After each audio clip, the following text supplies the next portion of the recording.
오늘의 이야기를 시작하겠습니다. 저는 엄마에게 군대에서 정말 엄마가 많이 보고 싶었고, 엄마가 너무 그리웠다고 이야기했습니다. 제 말을 들은 엄마는 저를 꼭 안아주셨어요.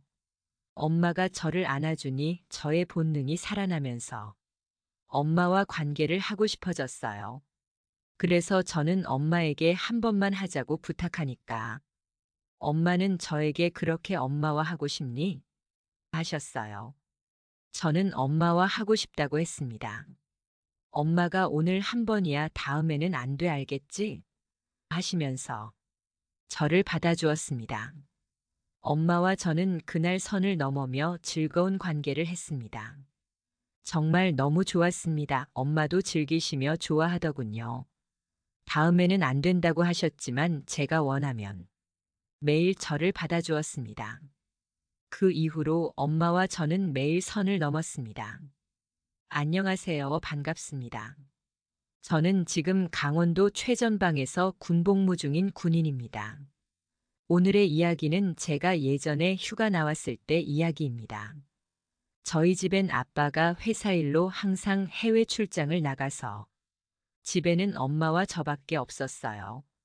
그래서 엄마는 늘 외로워했어요. 그런데 저와 엄마는 그렇게 가깝고 친한 사이가 아니었습니다. 하지만 군대라는 곳이 서로를 떨어뜨려 놓아서 군대를 통해서 서로를 의지할 수 있게 되었습니다.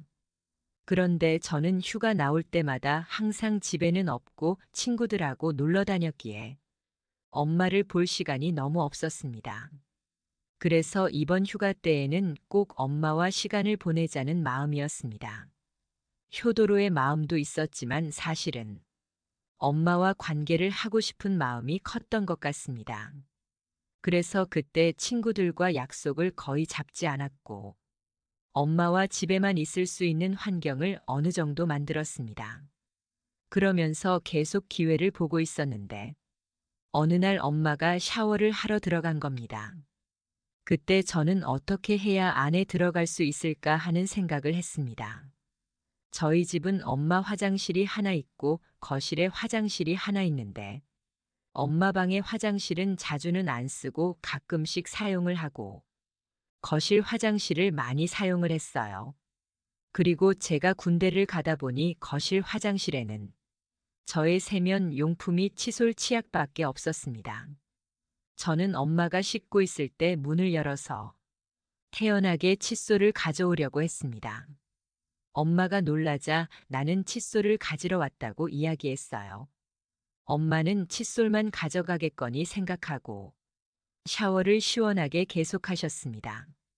저는 여기서 멈추면 안 되겠다 싶어서 엄마의 뒷모습을 잠시 응시했고, 엄마는 왜 안 나가냐고 저에게 물어보셨습니다.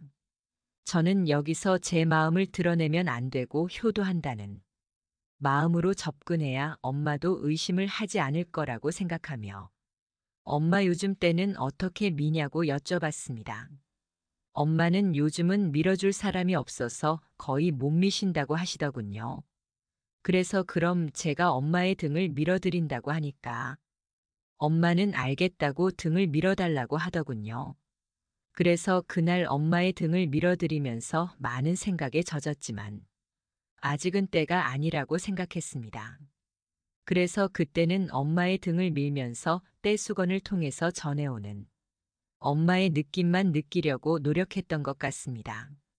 그리고 다음 날에 엄마랑 같이 저녁을 일찍 먹고 저녁에 영화관에 가서 영화도 보고 데이트 느낌을 비슷하게 내면서 집으로 돌아왔습니다. 그날 밤까지 엄마랑 이런저런 얘기를 집에서 나누게 되었어요. 그러다가 저는 엄마에게 오늘은 엄마 옆에서 자도 되냐고 물었습니다. 엄마는 저를 쳐다보며 약간 망설이는 듯 하더군요. 그래서 저는 엄마에게 오늘 아니면 언제 엄마랑 아들이랑 같이 있어 보겠냐며 엄마한테 조금 어리광을 부리자 엄마는 웃으시면서 허락을 하셨어요. 그렇게 그날 저는 엄마의 옆에서 자게 되었습니다. 자면서 엄마에게 아빠에 대해서 물었습니다. 아빠가 없어서 외롭지 않냐고 했어요. 원래 엄마와 아빠는 사이가 별로 좋지 않습니다. 엄마와 이런저런 진지한 얘기를 하다가 저의 군 생활에 대해서도 이런저런 얘기가 나오면서 저는 군 생활이 힘들다고 엄마에게 의지를 했고 엄마도 저의 응석을 받아주는 것 같았습니다. 그래서 저는 조금 용기 내서 엄마에게 만져봐도 되냐고 물어봤습니다. 엄마는 계속 응석 부리던 제가 이렇게 말해서 그걸 귀엽게 생각하셨는지 그래라고 하셨습니다. 엄마의 것은 나이가 조금 있으신데도 여전히 부드러웠고 엄마가 통통해서 그런지 조금 컸습니다. 엄마는 이제 제가 하는 행동을 그저 응석으로만 보고 있는 것 같지 않았습니다. 그래서 저는 엄마에게 군대에서 정말 엄마가 많이 보고 싶었다고, 엄마 생각이 많이 났고, 엄마가 너무 그리웠다고 이야기했습니다. 제 말을 듣고 엄마는 저를 꼭 안아주셨어요. 그래서 저는 엄마에게 한 번만 관계를 하자고 부탁을 하니까 엄마는 한참 생각하시더니 고개를 끄덕이며 다음에는 안 돼 하시면서 허락하고 저를 받아주시네요. 엄마와 저는 그날 넘어서는 안 되는 선을 넘고 말았습니다. 정말 너무 좋았습니다. 엄마도 좋았다고 하네요. 그 이후로 엄마와 저는 매일 선을 넘었습니다. 엄마와 저의 관계는 제가 부대 복귀를 하면서 끝이 났습니다. 벌써 1년이 다 돼가는 이야기입니다. 그 이후에는 딱히 엄마와의 진도는 없습니다. 제대가 얼마 안 남았는데 군 제대 이후에 한 번 또 이런 기회가 올까 싶습니다. 저와 엄마의 관계는 군대라는 특수성으로 인해 생긴 일이다 보니 제대한 이후에는 이렇게까지 서로를 그리워할까 잘 모르겠지만 그날의 추억은 항상 제 마음에 남아서 새벽에 잠이 안 올 때는 갑자기 저를 단단하게 만듭니다. 오늘의 사연은 여기까지입니다. 감사합니다. 구독과 좋아요 부탁합니다. 안녕하세요. 반갑습니다. 오늘의 이야기를 시작하겠습니다. 저는 결혼 10년 차 30대 중반 남자입니다. 장모님과 저는 여보 당신하고 지내고 있습니다. 그 일은 아주 우연히 일어나게 되었어요. 장모님과 거사를 치룬 사위가 있을까? 그게 가능할까? 나는 이런 일이 일어나리라고는 상상도 해본 적이 없었어요. 그리고 나는 젊은 여자를 좋아하기 때문에 연상과의 만남은 생각도 안 해봤어요. 결론부터 말하자면 나는 요즘 너무 행복합니다. 와이프와 결혼한 지 10주년이 되었어요. 그래서 우리는 결혼 10주년 여행을 가기로 했습니다. 우리는 맞벌이 부부입니다. 장모님은 혼자 되신 지 꽤 오래되었고, 우리 부모님과 장모님은 우리 신혼집 근처에 살고 계십니다. 우리 부모님은 소일거리로 일을 하시기 때문에 장모님이 매일 우리 집에 오셔서 아들 둘을 키워주셨어요. 그래서 그 보답으로 결혼기념 여행을 장모님도 함께 가기로 했습니다. 아들은 우리 부모님이 봐주시기로 해서 어른 셋이 가뿐한 마음으로 떠날 수 있었어요. 우리는 전국 일주를 하기로 했어요. 먼저 서해로 가기로 했고, 말리포 해수욕장에서 하루 놀고 목포로 향했습니다. 그리고 다음 날에 제주도로 가는 배를 탔어요. 아들 없이 어른들만 떠나는 여행이니 모두들 마음이 들뜨 있었고 마음이 너무 편안했습니다. 제주도로 향하는 배에는 수백 명이 타고 있었어요. 갑자기 배 멀미를 하는 장모님이 갑판으로 올라오시더군요. 나는 장모님을 부축했는데 많은 사람들이 바다 구경을 하느라 갑판으로 올라오더군요. 나는 인파에 밀려 장모님의 뒤에 내 소중이가 닿는 일이 생겼어요. 그것도 크게 반응한 내 소중이를 장모님의 뒤쪽에 밀착한 채 한참 동안 인파 사이에서 끼어 있어야 했어요. 나는 몸을 비틀어서 몸을 피하려고 했지만 쉽지 않았습니다. 장모님과 저는 너무나 민망하게 그 상태로 한참 동안 있어야 했어요. 장모님을 부축해 드리려는 순수한 마음이었는데 민망한 모습을 보여서 너무나 부끄러운 생각이 들었습니다. 장모님은 딸 둘이 초등학교 다닐 때에 장인 어른이 불의의 사고로 돌아가셔서 혼자의 몸으로 딸들을 키우셨어요. 그렇게 30년간 재혼도 안 하시고 어려운 일도 마다하지 않고 일만 하셨습니다. 밤이면 과부라고 쉽게 여기고 집으로 들어오는 장인어른의 친구분들과 동네 아저씨들의 유혹의 손길을 거칠고 매섭게 거절했다고 들었습니다. 하루하루 삶의 무게가 버거운데 잠들라 치면 방문을 두드리며 장모님을 노리는 동네 사람들 얼마나 한이 맺히고 자존심이 상했을까요? 장모님을 닮아 아내와 처제는 무척 미인입니다. 장모님은 지순한 면모에 부지런하고 영리하죠. 우리 딸들을 야무지게 키워주셔서 늘 감사하는 마음으로 살고 있었습니다. 장모님에게 배 멀미는 좀 어떠신지 여쭤봤어요. 좀 나아졌네. 자네는 어떤가? 하고 아무렇지도 않게 물어보셨습니다. 나는 민망한 마음을 숨긴 채 괜찮다고 말씀드렸어요.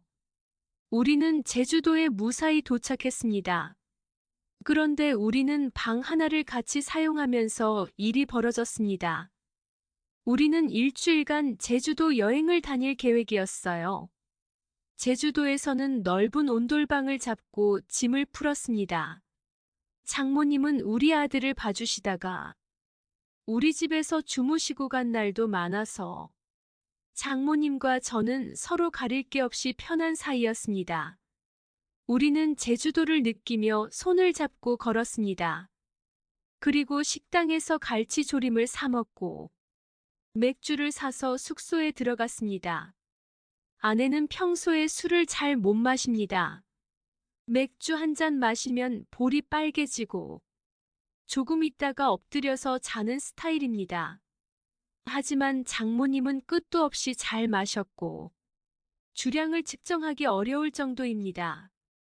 그날도 식당에서 소주를 마시고 또 숙소에서 맥주를 마시고 술에 취해 잠든 아내를 방 한켠에 눕히고 저는 장모님과 한 잔 더 하고 있었습니다. 사온 맥주를 다 마시고 5병을 더 사와서 장모님과 둘이 기분 좋게 마셨어요. 그러다가 자정이 넘어 자리에 누웠습니다. 나는 가운데에 눕게 되었고 내 왼쪽에는 와이프, 내 오른쪽에는 장모님이 누웠어요. 맥주를 꽤 많이 마셨는데도 오히려 정신은 맑았습니다. 아까 배에서 사람들에게 밀려 장모님에게 밀착되었던 사건이 생각났어요. 너무 민망했던 그 시간이었습니다.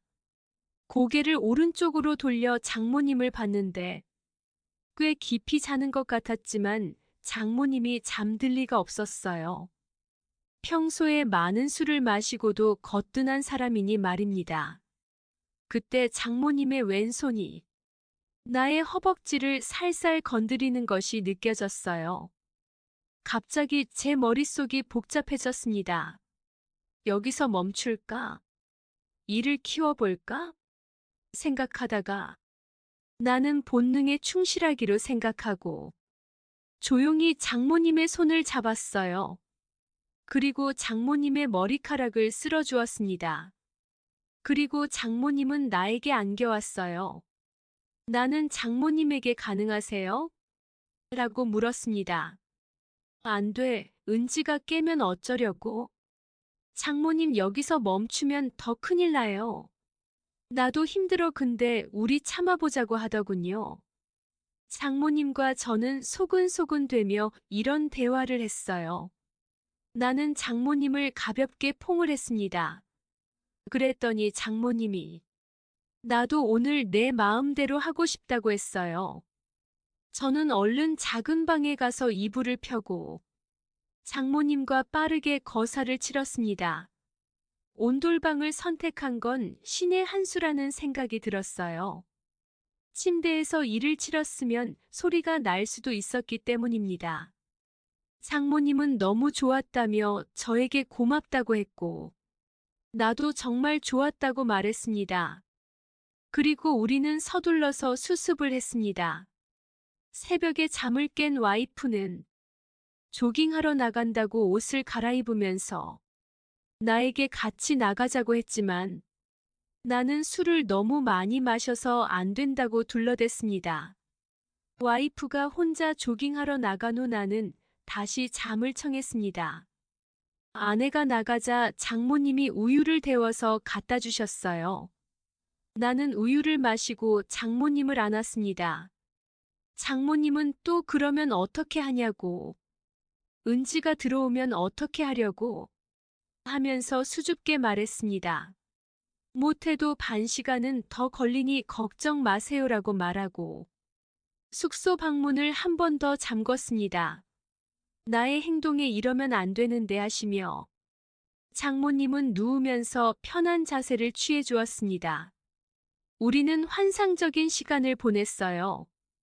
장모님은 너무 좋아라고 말했습니다. 그리고 장모님은 걱정이 됐는지 최서방 우리 일은 죽을 때까지 비밀이야 알겠나? 라고 하셨어요. 나도 입이 무거운 남자라고 안심시켜 드렸습니다. 여행지에서 장모님과 더 이상의 좋은 시간을 보내지 못했고 와이프가 한눈 파는 순간에 서로의 손을 살짝 만지는 게 전부였습니다. 우리는 여행지에서 집으로 돌아온 후 일주일에 2번 정도 장모님과 즐거운 시간을 보내고 있습니다. 내가 퇴근하고 장모님 집으로 가거나 와이프가 야근하는 날 아들을 재우고 장모님과 즐거운 시간을 가집니다.